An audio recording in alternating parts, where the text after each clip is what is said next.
The test is in 4 parts. Part 1, Part 2, Part 3, and Part 4. Now look at Part 1. Part 1. You will hear a tourist asking for information at a tourist office. First, you will have some time to look at questions 1 to 4.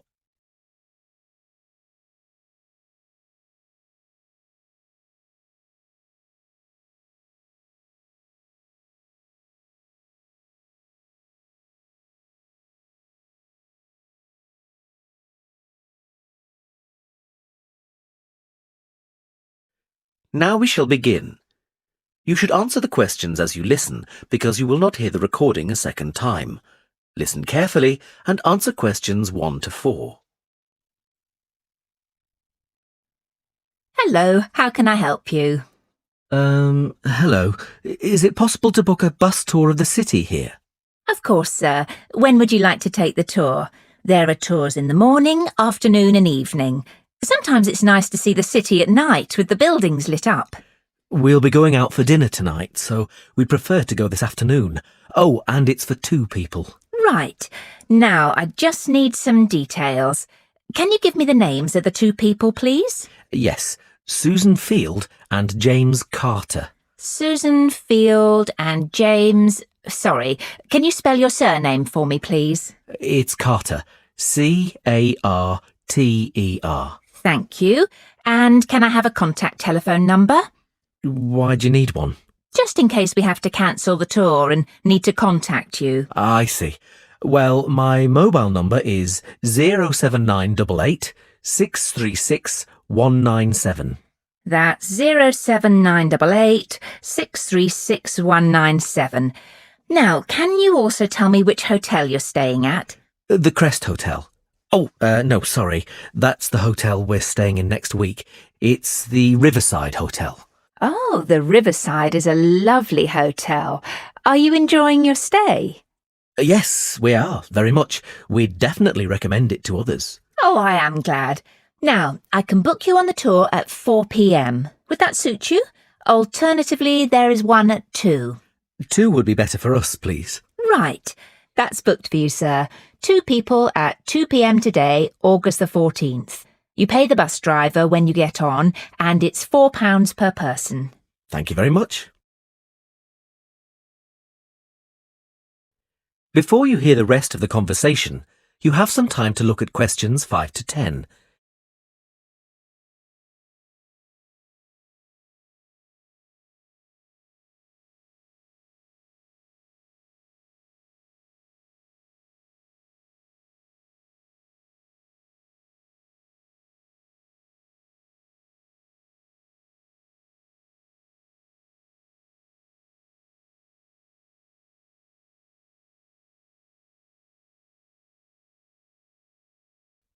Now listen and answer questions 5 to 10.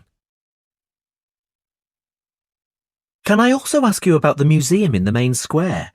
I was reading about it in my guidebook and was shocked to see that the entrance price is £10. Why does it cost so much?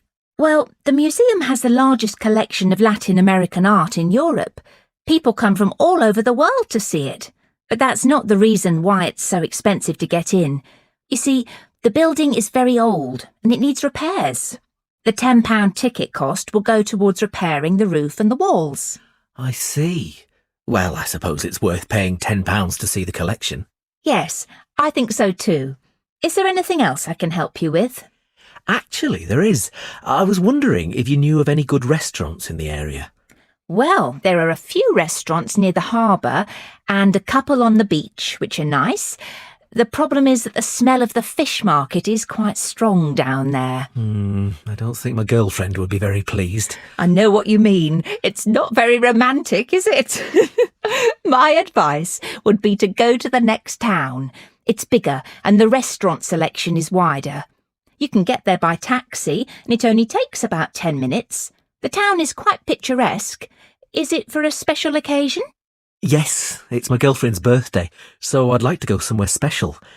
Do you know any of these restaurants well enough to tell me about them? Well, I know about a few of them, and there are pictures in this leaflet here. Oh, this one here is lovely, the Bellevue, and it's extremely popular. It has a famous chef, so it's not cheap, but the standard of the food is very high. It's right by the sea, and there are wonderful views if you get a good table. Then there's the Lighthouse Cafe, you can see the picture here, which isn't really a cafe at all. In fact, it's a great restaurant, and a lot of TV celebrities and actors eat there. The place has been going for over 100 years. It's quite an institution around here. I'm not sure about those two. They sound too expensive to me. I was thinking of somewhere small, not too upmarket, but with good food. In that case, what about Harvey's? The same family has run this restaurant for over a century, and it's reasonably priced and really popular with local people. Oh, and there's another family-run restaurant, Stonecroft House. New owners took over a month ago, and they're getting good reviews. There's a new chef there, and the food is meant to be very good. This leaflet has the contact details for all the restaurants, so you can just call them if you'd like to book a table. Great, thanks. You've been very helpful. That is the end of part 1. You now have half a minute to check your answers.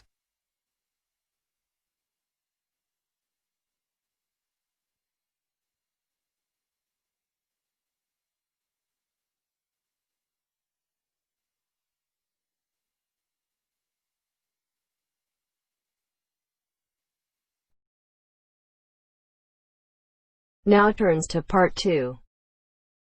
Part 2. You will hear a presenter interviewing a student on a radio show. The student is talking about her experiences of mountain climbing. First, you have some time to look at questions 11 to 14.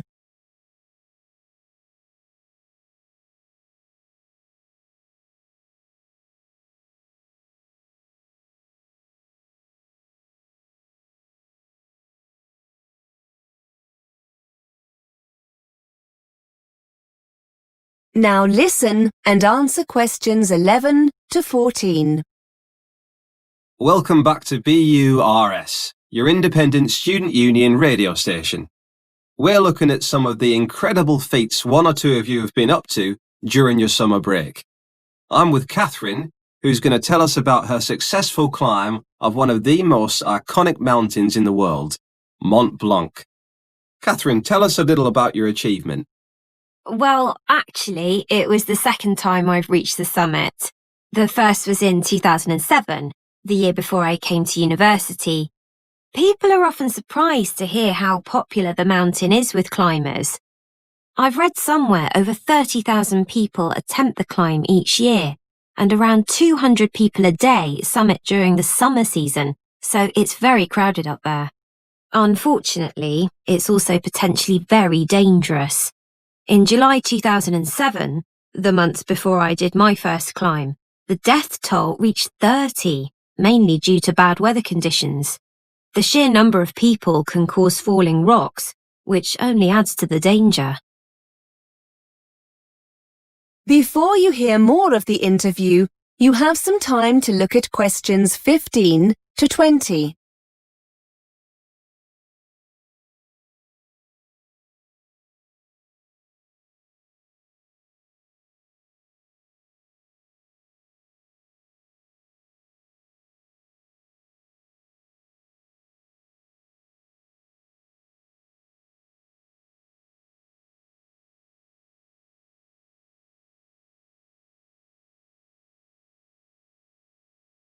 Now listen and answer questions 15 to 20. So why did you do the same climb twice? And was it easier the second time around? In many ways, they were totally different experiences.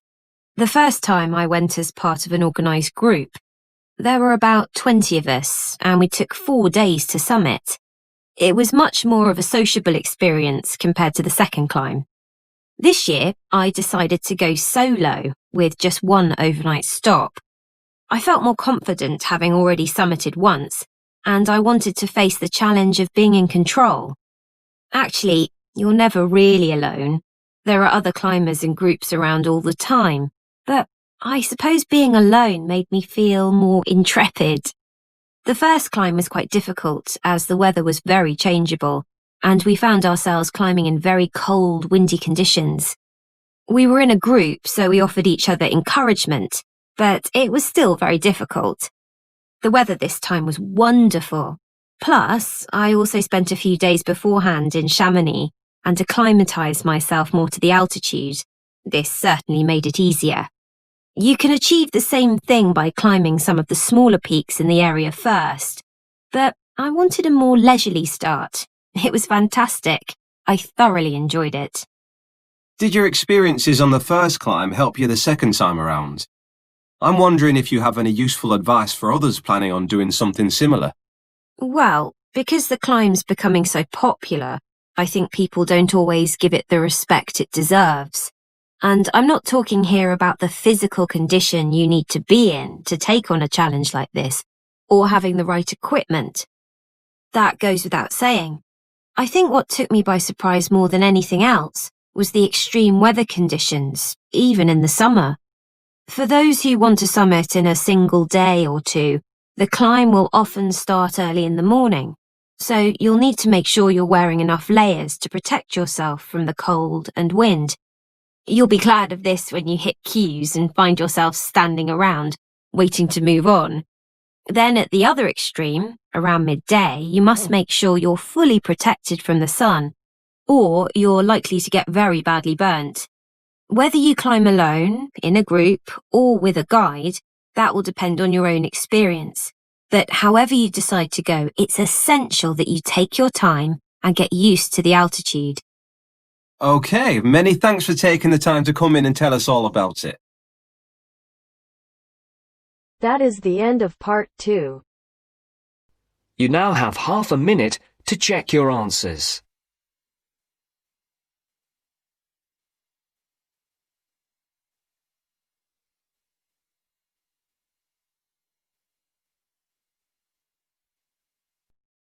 Now turns to part 3. Part 3. You will hear a talk about the Yellow Plaque scheme in Sydney. First, you have some time to look at questions 21 to 26.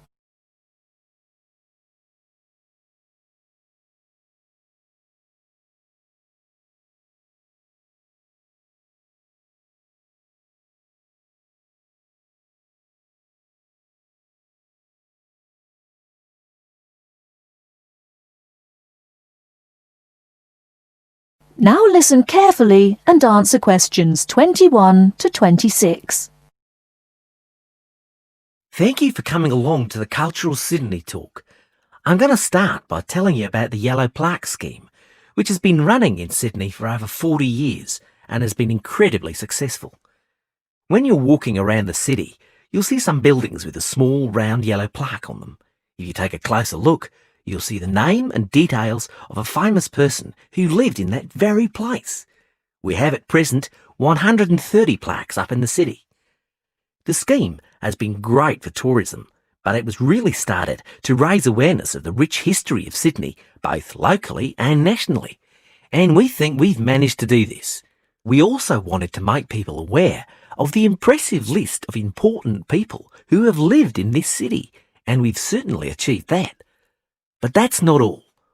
Although not part of our original aims, the scheme has also helped preserve some of the older and more important buildings in Sydney, because people now know that these buildings are a link to our past.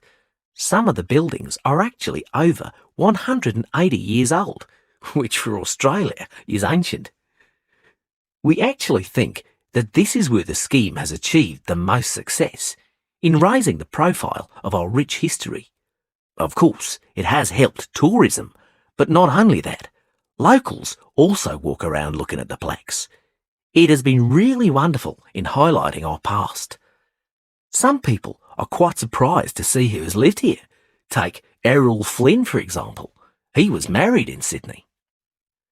We are planning on putting more plaques up, and a common question is how can people nominate a figure to be put on a plaque? It's quite a simple process, Applications can be downloaded from our website. If you want to nominate someone for a plaque, you just need the person's name, where they lived, and you need 3 signatures to approve your application. Our panel then checks that all the data you've submitted is correct, and hopefully, within a year, a new plaque will be erected. But you can't nominate just anyone. A plaque can only be given to a person who is famous and has achieved something out of the ordinary, like an important politician or world record-breaking sportsman, for example. We aim to have 50 new plaques up within the next 3 years, and we have plenty of funding to do so. Our funding comes from 3 sources: the local council, community donations, and the tourist board. Whereas in the past, the tourist board put in the majority of funding, now public donations count for 65% of all total funds. In fact, our funding is so healthy now, there are plans to expand the scheme. Before you hear the rest of the talk, you have some time to look at questions 27 to 30.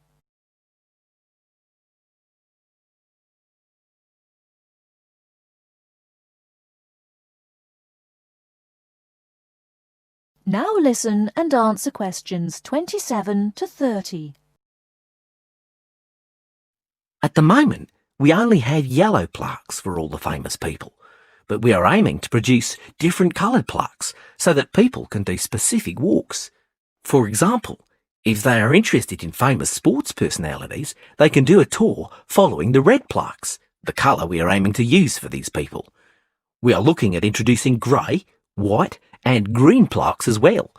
We are thinking of using grey plaques to signify people who have done important work within the government, and white plaques for those who have done good works in the community. Lastly, our green plaques we think will be very popular. These will be for painters and sculptors, leaving our yellow ones for writers, actors and other people of note. We do hope you enjoy looking at the plaques around the city. We have guidebooks on sale in the gift shop where you can find all the plaques. These are priced at $11.99. That is the end of part 3. You now have half a minute to check your answers.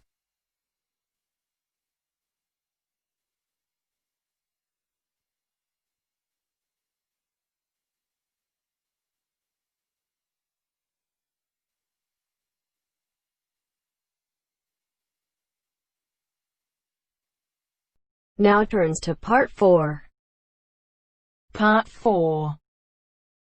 You are going to hear a lecturer giving a talk about work placements for psychology students. First, you have some time to look at questions 31 to 40.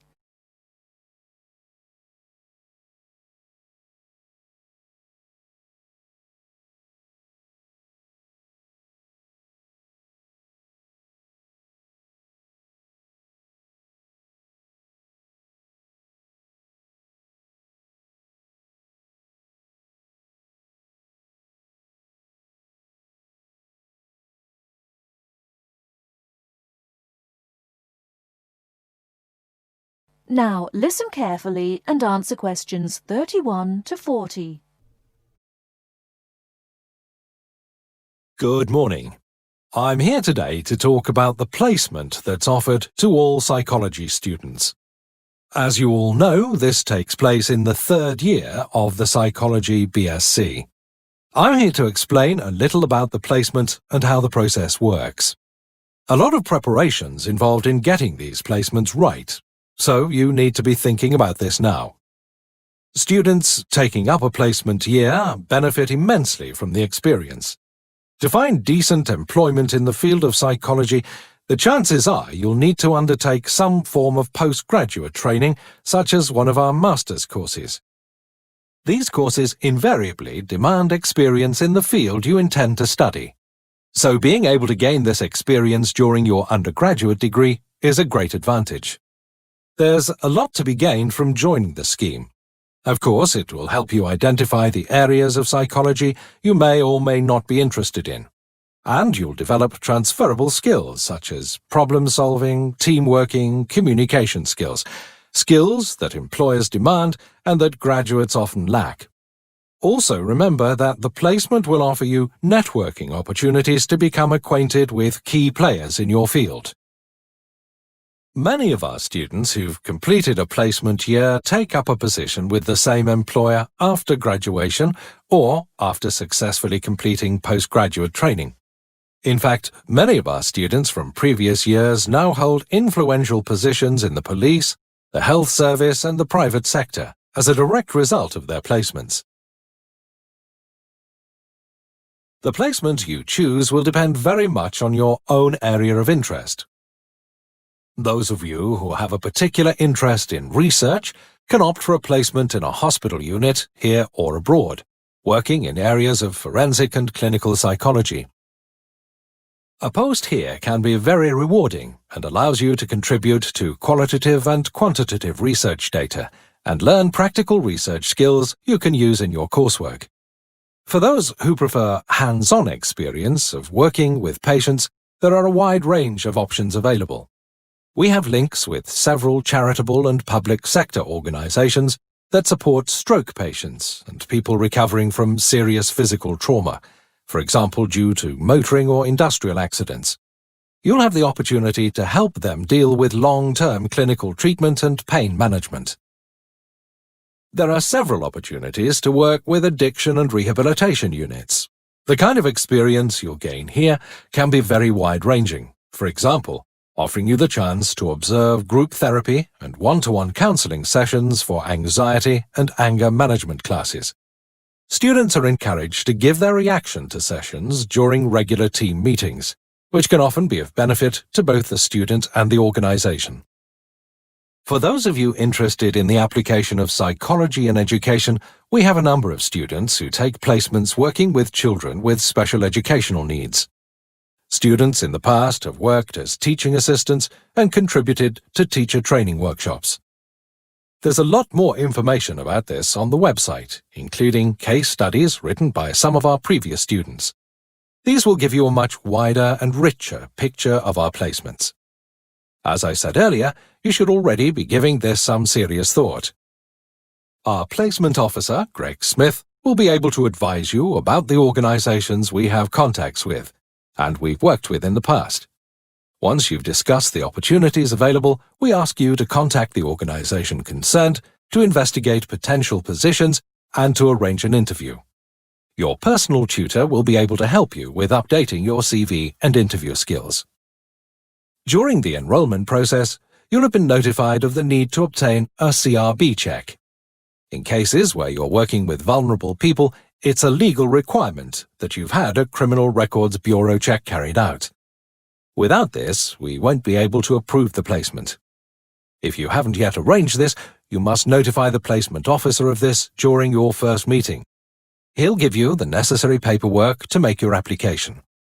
Once you have the certificate, please supply a photocopy to the placement officer. That is the end of part 4. You now have half a minute to check your answers.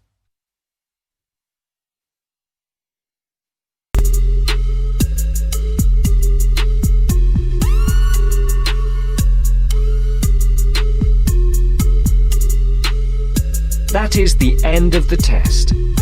You now have 10 minutes to transfer your answers to your Ielts listening answer sheet.